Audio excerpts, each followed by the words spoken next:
Hey guys, it's Steve here, back again with another series of bat reps for you.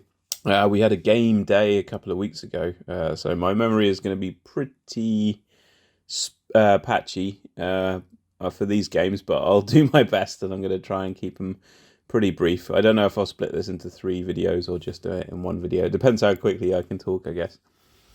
So we had a little game day, 4 of us, and I took a pairing.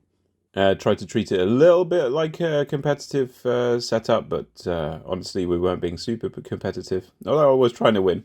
And I took Syvestro with me and Gearhart. And the Syvestro list that I took with me was my standard list. So that's Syvestro in Magnum Opus with Alice and a Vulcan and a Vindicator, 2 Railless Interceptors, Anastasia Debray, a pair of Trancers, a pair of Ascendant Mentalists, and a unit of Failed Experiments. And I also brought my current Gearhart list, which is Mount Ashmore, which is Gearhart and Prima Materia with Alice, a Suppressor and a Vindicator in the battle group, 2 Death Archons, a pair of Ascendant Mentalists, 2 units of Failed Experiments, 2 units of Assault Troopers, and a unit of Combat Alchemists. So those are my lists, and I probably won't repeat those at the beginning of the other bat reps just to save a little bit of time. So in my first game, I came up against Thibaut. He was one of the new guys in our area, and he played Shae, and I dropped my Syvestro list into his Shae list. He said before that he was expecting me to drop Gearhart into his list, so that might have been a bit of an advantage for me in this case. Here's the table. Looks like King of the Hill. And here's the setup. I believe I won the roll-off to go first because it's Syvestro with Anastasia Debray in Magnum Opus, so there's loads of bonuses for going first. I think I rolled a 6, so he lost the roll-off without even having to roll it. On the table here, like I said, we got King of the Hill. And some of the terrain we got going here, at the top, on slightly to the left, we've got a cloud effect. Then rotating clockwise, we've got on the right hand side, we've got a forest and a trench in the right hand zone. Then coming around, we've got a house. We've got burning rubble in the middle. We've got another trench, and then going around to another burning rubble and a wall in the left hand zone. And Thibaut decided to play Shae, so that list was the Galleon and Scallywag in the battle group, 3 Powder Monkeys, first mate Hawk, 1 Death Archon, Lord Rockbottom's in there as well, and a Swamp Gobber River Raider is in there to allow him to take Malvern and Mayhem. It's got Stone Cold Black Bella in there. It's got the Commodore crew, Cannon and crew, Iana and Holt, and a unit of Sea Dogs with Mr. Walls and 3 Riflemen attached. So here's the table, and this is what the first round looked like. Now, like I said, this was 2 weeks ago now, this game, so if I can remember any of this, I'll be surprised. So it looks like, yeah, taking advantage of the first turn, the crazy speed of the list. Those huge bases all running up 16 inches in the first turn. Looks like I put out Force Aura on the Mentalists in order to defend against any shooting that you might want to do with the Commodore Cannon or the Galleon. Got Transmutation up on the Failed Experiments. Oh, it looks like he also put down his theme explosions that you can do in the first round.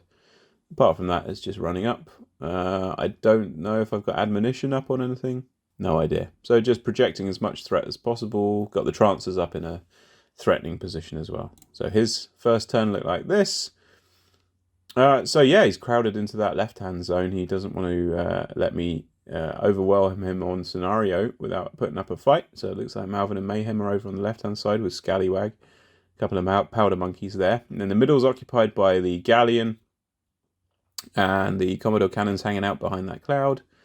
And the pirates over on the right-hand side.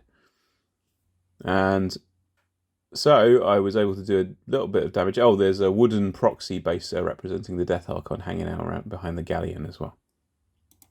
So here's what my second turn looked like. So, yeah, must have been a feat turn, I reckon. And I tried to, or was it? I can't remember if it was a feat turn. Oh, yeah, there's the feat token there.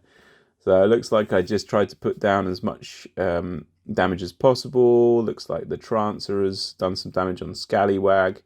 Got him out of the zone a little bit as well. Looks like the left-hand Railless tried to put some damage on Malvern and Mayhem. Obviously didn't kill him. The right-hand Railless Interceptor has been shooting down some of those pirates. The Vulcan. Looks like the Vulcan was able to charge the Galleon and kill it. I don't know if I did any other damage. Maybe the Vindicator maybe put some additional damage on there and a bit of a debuff. Looks like I got Transmutation on the Vulcan and used the Rust Aura from the Vulcan to make sure that he could kill that Galleon. And the failed experiments are just kind of hanging out in that center zone, not committing too much. That Vulcan's right up front.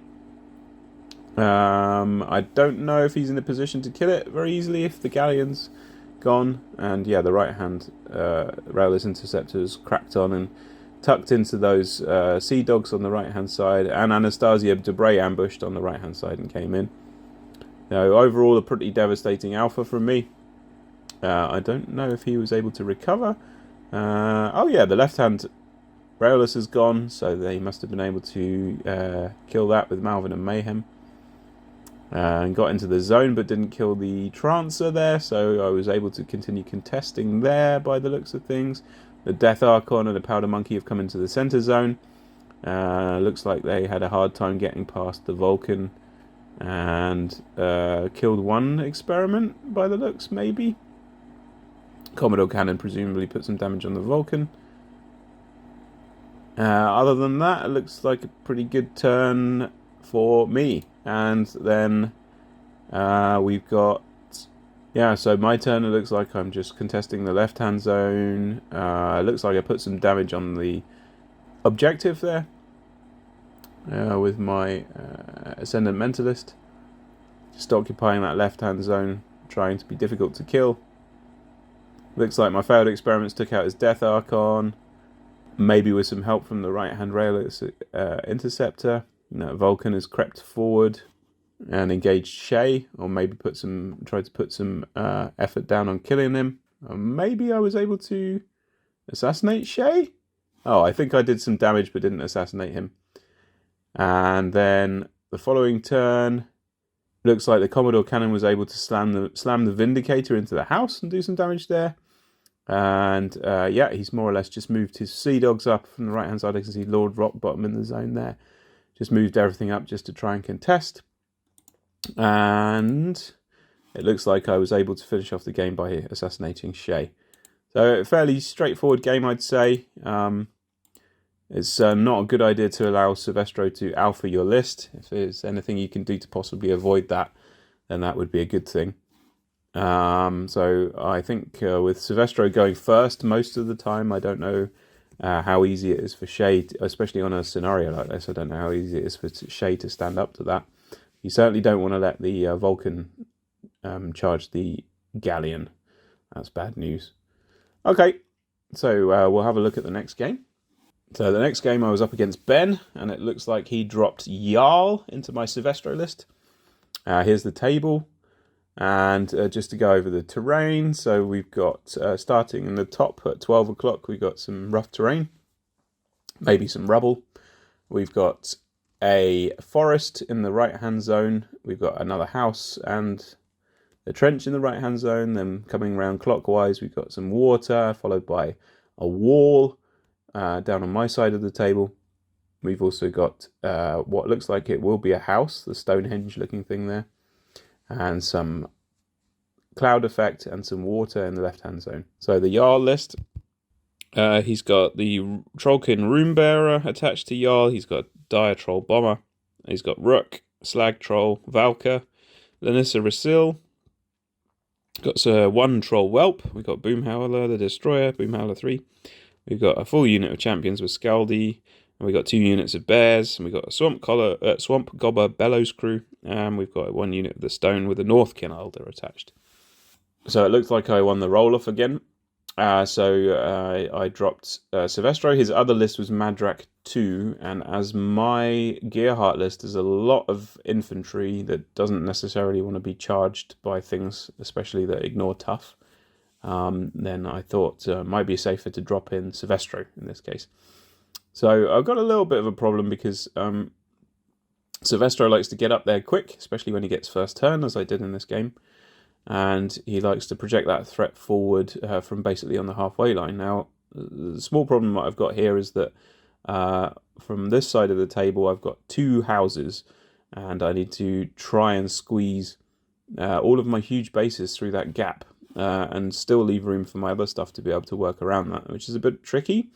And also I'm very aware that he's going to be ambushing his bears, so I need to be very careful to try and minimize the chance of getting ambushed by those bears, especially with the railless interceptors on either flank here. Other than that, I've got the Vulcan in the middle because projecting his anti-tough aura is pretty good into trolls. So here's where I just ran up. I got first turn, so I don't need to worry too much about getting ambushed in the first turn, but as you can see, my left-hand railless interceptor and my right-hand one are definitely within charge range of any ambushing bears over on either side there. Another thing we've got to be aware of is Jarl's got magic bullet, and that's very useful for killing low armor solos, of which I have several. So what you've got to be aware of is I still want to project that force aura from my Ascendant Mentalists to cover his bombers shooting, because that does actually do a bit of damage, but at the same time they want to be within 5 inches, but they want to be outside of 4 inches of those huge bases, because the huge bases are so easy to hit. Then he can get, if they're within 4 inches of the huge bases, he can get a good value magic bullet, probably take one of them out on each turn. And as they're my primary protection against his shooting, then that would be a good move on his part. So that's exactly what he did, and he was able to take out my Trancer on his first turn by shooting the Vulcan and using magic bullet to kill one of the Trancers. So that's first blood to Ben. And other than that, looks like he used Hoof It on Boomy 3, which is an incredible ability to be able to put in any list. And looks like he managed to get all of his champions up in base-to-base contact with the Vulcan. You can't see it very well here, but I think there's 3 champions in Scaldi. And then there's 2 champions behind this Stonehenge thing on the left there. So yeah, running up to try and jam my alpha with his champions, and then trying to keep everything else a bit further back and try not to get killed. So on my turn, I think I was pretty easily able to take out his champions. It looks like I didn't feat on that turn. So the champions that were base to base with the Vulcan, very easy to take out by the looks. And also able to take out Scaldi and all of the rest of the champions as well, actually. So there's a whole unit of champions went down. Oh, it looks like I did feat, actually. I can just see the feat token sticking up there. On the right-hand side, you can see that the railless interceptor managed to take out Valka. And on the left, I think that railless actually helped taking out some more champions, as did the Vindicator over on that side. So, yeah, and then my Vulcan has moved back slightly. I believe he's still got towed into the cloud there, just to make sure that on the following turn he'll be able to see through it. And then the failed experiments are just coming up the center there. So probably a game-defining mistake here is, after all of that talk and thought about protecting things from those ambushing bears, both of my railless interceptors both ended that turn within charge range of the ambush distance from the sides of the tables. Yeah, and I say game defining because actually I think if I'd been a bit safer and tried not to let that happen, then this game probably would have gone quite differently. So Ben took the big opportunity. He brought his bears in, and as you can see on the left hand side, I think it was fairly likely to kill the railless, but on the left hand side didn't quite manage it. On the right hand side he did manage it. Also managed to put Rook in the zone. So I've got nothing contesting over there, so as he's the second player, he'll be scoring that on this turn. He also feated and put up those cloud walls to try and stop me countering against his stuff. Try and keep his things safe. I'm not sure how the magic bullets went, but I can't see my other Trancer anymore, so I suspect that is now dead, although both of the Ascendant Mentalists are still alive.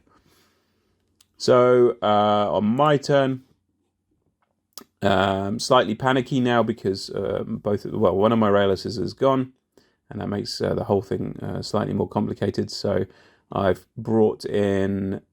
So what have I done here? So it looks like I've used the failed experiments to take out his objective. Then I have moved the other failed experiments up to try and screen and then cover those with a psychokinetic shield with a Ascendant Mentalist. Then we've got the Vulcan has come across to try and help clear those bears from the right hand side. It looks like Alice has also turned into, she's hulked out and tried to charge some bears over there too. On the left hand side, it looks like the Railless Interceptor was able to take out one bear and the leader. So each of the units of bears, so their effectiveness has been cut drastically. And apart from that, that looks like it pretty much. So on Ben's turn, he did an excellent job of charging my failed experiments with Boomhowler 3, and so that was pretty amazing, and that really cleared those guys out. So that's taken out a lot of my effectiveness for attrition. Left-hand bear looks like it finally took down that Railless Interceptor. So I am now left with very few models. Alice is gone. I've got one failed experiment left. Got Syvestro, got the Vulcan, and got the Vindicator. And I believe Ben, because he went second, he's creeping up slightly on scenario. So this has put me in a bit of a bind because although I think it's actually pretty equal on attrition at this point because I've still got my Vulcan. And it's not going to get charged by Rook anytime soon. But I still think I've got a bit of a problem because of clock and because of being slightly behind on scenario. So here's my following turn. And basically what we're trying to do is we're both trying to prevent each other from scoring. We're both trying to tick up on points and we're both trying not to clock out. So it looks like here I've used Syvestro to go onto the right-hand flag. I've got the Vindicator in the zone, although no, I won't be scoring that because there's still a bear and a Rook in the zone there. Looks like the Vindicator's put the Vulcan put some. Oh no, yeah, the Vulcan put down some rockets onto the bomber, so probably did some damage there. Looks like Syvestro also brought back a failed experiment to try and slowly bring that unit back. And it looks like we managed to kill Boomy 3, no problem, and it looks like also managed to take out some members of the Stone unit as well. So yeah. So we're chipping away at each other. He's still got two bears left and Rook, though. Let's see, have a look at what he did. So it looks like he's attacked Syvestro with his bear, and I've used that ammunition to get the hell out of there. And the Vindicator is still sitting in that zone, so that's pretty nice. Looks like his Slag Troll has come up and tried to put some attacks on the Vulcan, and the bear is attacking it in the back as well. So I've really not got much going on over there on that side of the table, and this is pretty bad because now Rook is in position to be able to charge him on the following turn. So that Vulcan is not looking very happy. He's also moved Jarl up to score his flag. So it looks like the game's slipping away from me at this point. So on my turn, looks like I abandoned the left-hand zone and managed to lock down the right-hand zone. So we've both got little scoring engines going on either side of the table, but apart from that I've only got my Vulcan left to do work with, whereas he's got several models that he can achieve several different things, so it's probably to Ben's advantage here. And it looks like in the next turn the Vulcan went down, and I think maybe at that point I might have called the game. I think maybe we took it to round 7, but after my turn was over I probably decided I couldn't win anymore. Either that or I was so low on clock that I couldn't optimize my activations quickly enough to close out the game. But I think we ended with Ben on a pretty high score. Following me, I can still occupy the right hand zone, but he can keep feeding models into there. Syvestro can keep scoring the flag, but then so can Jarl on his side. Both of the objectives are gone, and he's just scoring out the left-hand zone without me being able to contest over there. So I think that's the way that game ended. And as I said, I think the key mistake in that game was letting the bears get to the interceptors. I think if I'd been just a little bit more careful, those interceptors could have done a few more turns of attrition. I might have lost the Vulcan a bit earlier, quite possibly. But I think, yeah, in order to tough it out against trolls and grind, then Syvestro can't really afford to lose any of those huge bases. He has to let the failed experiments take the brunt of the alpha, I think. Okay, so we'll move on to the final game of the day. So I was up against Marcel once again, and I knew that he had Colgreamer with him and Madrak3. So I decided to drop Gearhart into that, and he decided to drop Madrak3. So Colgreamer is okay into Syvestro, and Syvestro might be fine into Madrak3. We haven't really had a chance to test that properly without me getting all excited and trying to attack too early. And I think we played Syvestro into Colgreamer and it was okay, I think. But she does shut down his shooting for a turn. And also those rayless interceptors have to operate without having their cold sprays working for most of the game, which is kind of annoying. Although he can use the Vulcan to strip off the cold immunity from his models. Anyway, so this is the way it ended up. It's a matchup we've played before, and it seems to be defined by the clock. Whoever manages their clock best tends to win this matchup, I think. Yeah. His Madrak3 list is Madrak3 with a Trollkin Runebearer. He's got a Brawler, Pyre Troll, and a Basher. He's got Boomy 3, got Fel Caller Hero, 1 Dunian Archon, Stone Scribe Chronicler, unit of Femblades with the Officer attachment, 1 unit of Long Riders, a unit of Champions, and he's got Linus Nidria in the list. This is in Band of Heroes. So here we are, and this is the table. We're on bunkers by the looks of it. Quick rundown of the train. So at 1 o'clock, we've got a wall at the top in the middle zone. Then coming down the right-hand side, we've got forest, water, and a trench. Then we've got another water on the left-hand side of the bottom zone. We've got that Stonehenge model, again, that's being used at the house. We've got rough terrain, and we've got another house in the top left-hand part of the top zone. So I got first turn again. Fairly standard first turn for Gearhart. So he put out Snipe on himself, got Hot Shot on the Suppressor. He used Operations Command to make it unpacking the list much easier. And we've got the Failed Experiments up front.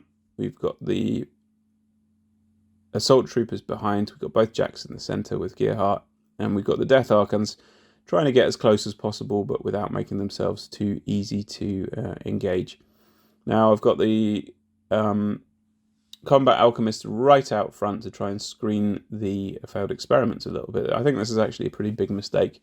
I think in this matchup, those Combat Alchemists are really valuable because of putting down ice cages on clusters of trolls and potentially making them stationary is kind of a way of screening using the opponent's own models.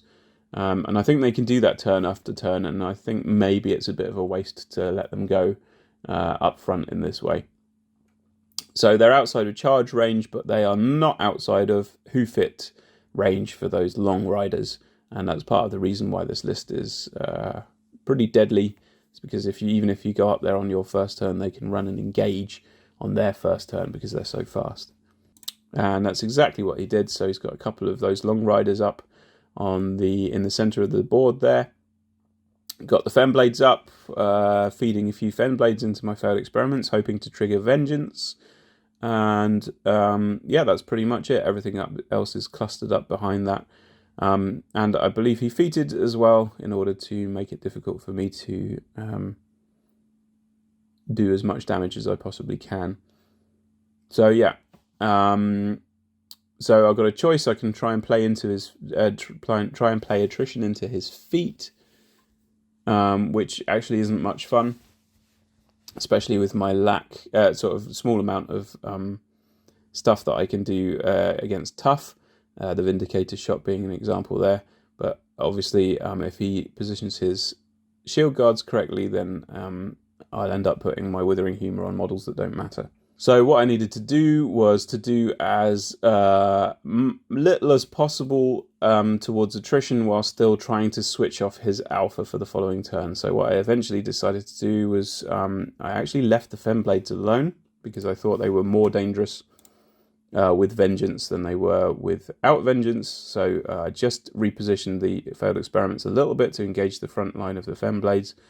The Combat Alchemist put out Smoke. I believe I was able to shadow bind those front two Long Riders and that makes kind of a nice little screen to stop the long riders and the trolls behind from charging. Got one failed experiment out there to try and bait out an ineffective alpha. I believe I've put out Psychokinetic Shield and Mortal Fear to try and dull his alpha as much as possible. Other than that, all the rest of my models are just moving up, and we'll see what he can manage on the next turn. So here's what that looked like. Took some models out, but not a huge number. So lost a couple of experiments on the right-hand side. Looks like I lost 3 of them to those Femblades. Death Archon's still there, though. And on the left-hand side, I lost both of the Alchemists and the 1 experiment. So now I've got the opportunity to try and do a bit more damage without having to worry too much about his feet. So that's what I tried to do, and managed to do quite a lot of work by the look of it. But that would have been one of those very long turns. Once again, that's always the problem with me. I've got a list with a lot of models, and I always feel like I have to optimize those every single activation. It usually ends up not working out perfectly. In this case, I think I had overcapacity, so I was either not killing stuff very easily, or I was killing it so easily that I ended up killing my own stuff. I believe I lost one of my Ascendant Mentalists to Berserk attacks, I think. And I think that's not the first time that happened in this game. Looks like I've got both Death Archons committed and got the Suppressor moving up, laying down those ice cages. And other than that, just trying to wipe out as much as possible. Just trying to eat into his front line as much as possible. I think I took quite a lot of stuff off the Brawler. So it's turning into quite a grindy game. So let's see what the next photo looks like. So yeah, looks like I've lost my Death Archon on the left-hand side, but managed to retain my Death Archon on the right-hand side. If I remember rightly, that Death Archon on the right-hand side was very lucky. I think he managed to get 1 out of 4 hits from the champions on the right-hand side. Boom Howler 3 came in and did a lot of damage, same as in the last game, so I need to watch out a bit more for him. Other than that, yeah, lost some stuff, but no back-breaking turn, fortunately. My retaliation looks like this. Looks like the game's slowing down quite a lot, but I believe I was managing to get some scoring on Scenario. Failing to get anything into his far zone, unfortunately, which would be very helpful to try and put a bit more pressure on Marcel for this game. Following turn, the grind continues. It looks like the right-hand Death Archon finally went down. So Gearhart's still in the zone with his Vindicator. Looks like the Brawler's gone at this point. I think I was having trouble contesting his flag on the left-hand side. He's got his Dunian Archon on there.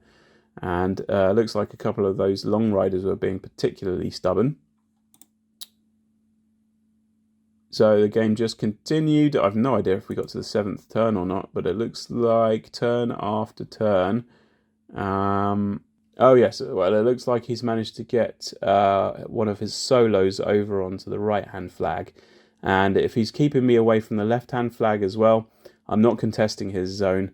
So in the end, he's scoring 3 points every turn and I'm scoring 1. And this is not something I'm able to recover from. All of my stuff's engaged in the middle. Gearhart can't contest that right-hand flag. So it looks like I lost out on Scenario at this point. I couldn't tell you what the final score was, but unfortunately that's what happened on that game. So overall, it was a really good fun day. I tried to keep it as short as possible here, so I'll sign off, and I've actually got a game tomorrow, so hopefully I'll be able to post a bat rep about that pretty soon. Cheers, bye.